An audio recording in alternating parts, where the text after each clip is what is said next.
సాక్షాత్తు నారాయణుడే జగన్నాథునిగా, లక్ష్మీదేవి సుభద్రాదేవిగా, ఆదిశేషుడు బలభద్రునిగా, దివ్య దారుమూర్తులుగా ప్రత్యక్షంగా ప్రకటితమైన స్థలమే పురుషోత్తమ క్షేత్రం. అలౌకికీ సా ప్రతిమ లౌకికీతి ప్రకాశిత. అలౌకికమైన దివ్యమూర్తులే లౌకికమైన దివ్య దారుమూర్తులుగా ప్రకాశిస్తున్నాయని పురాణ వాక్కు.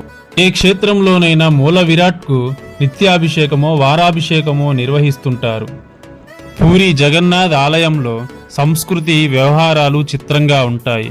ఈ పూరి క్షేత్రంలోని జగన్నాథుడికి ఏడాదికి ఒకసారి మాత్రమే అభిషేకం నిర్వహిస్తారు. ప్రతి ఏటా జ్యేష్ఠ పూర్ణిమ రోజున జగన్నాథునికి నిర్వహించే అభిషేకాన్ని దేవస్నాన పూర్ణిమగా వ్యవహరిస్తారు. ఇతర క్షేత్రాలకు భిన్నంగా పూరిలోని మూల విరాట్లు దారుతో చేసినవి, అంటే వేప చెక్కతో మలచిన శిల్పాలు. దారుమూర్తులను నిత్యం అభిషేకిస్తే పాడవుతాయి గనుక నిత్య కైంకర్యాల్లో భాగంగా స్వామివారి ఎదుట అద్దం ఏర్పాటు చేసి ఆ అద్దంలో కనిపించే ప్రతిబింబానికి అభిషేకం చేస్తారు. దీన్నే దర్పణ స్నానంగా వ్యవహరిస్తారు. అయితే జ్యేష్ఠ పూర్ణిమ రోజు మాత్రం గర్భాలయంలోని మూల విరాట్కు ఆపాదమస్తకం పవిత్ర జలాలతో అభిషేకం చేస్తారు. గర్భాలయంలో కొలువై ఉన్న జగన్నాథుడు, బలభద్రుడు, సుభద్రాదేవి ఆలయ ప్రాకారంలోని స్నానవేదికపై అభిషేకం నిర్వహించే వేడుక అత్యంత విశేషమైనదిగా భక్తులు భావిస్తారు.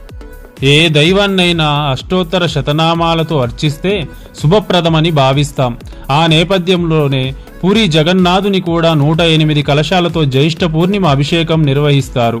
ఇందుకోసం ఆలయ ప్రాకారంలోని బావి నీటిని మాత్రమే ఉపయోగిస్తారు. ఈ స్నాన వేదికపై 3 దేవతామూర్తులతో పాటు సుదర్శుణ్ణి కూడా ప్రతిష్ఠిస్తారు. అనంతరం జగన్నాథునికి 35 కలశాలు, బలరాముడికి 33 కలశాలు, సుభద్రకు 22 కలశాలు, సుదర్శునికి 18 కలశాలతో అభిషేకం చేస్తారు. ఈ సమయంలో భక్తులందరూ నేత్రపర్వంగా స్వామివారి అభిషేకాన్ని తిలకిస్తారు. అభిషేకం పూర్తయిన వెంటనే దేవతలకు నైవేద్యాలు సమర్పిస్తారు. అభిషేకించిన జలాన్ని భక్తులకు తీర్థంగా ఇస్తారు. స్నాన పూర్ణిమ ఉత్సవం పూర్తయిన వెంటనే జగన్నాథునితో పాటు మిగతా 3 దేవతామూర్తులను ఆలయ ప్రాకారంలోని ఓ చీకటి మందిరానికి తరలిస్తారు. ఇందుకు కారణం ఏమిటంటే నీళ్లలో బాగా తడిసిపోవడంతో స్వామివారికి జలుబు, జ్వరం వస్తాయని అర్చకులు, భక్తులు విశ్వసిస్తారు. అందుకే దేవతామూర్తులను 15 రోజుల పాటు చీకటి మందిరంలోనే ఉంచి ప్రత్యేక సపర్యలు చేస్తారు.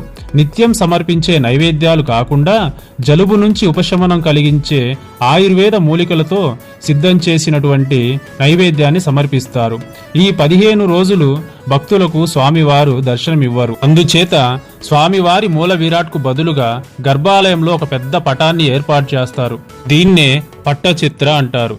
సరిగ్గా రథయాత్రకు ఒక రోజు ముందుగా చీకటి గదిలో నుంచి మూల విరాట్లను తీసుకొని వచ్చి గర్భాలయంలో ప్రతిష్ఠిస్తారు. దీన్నే నవయవ్వన దర్శనంగా వ్యవహరిస్తారు.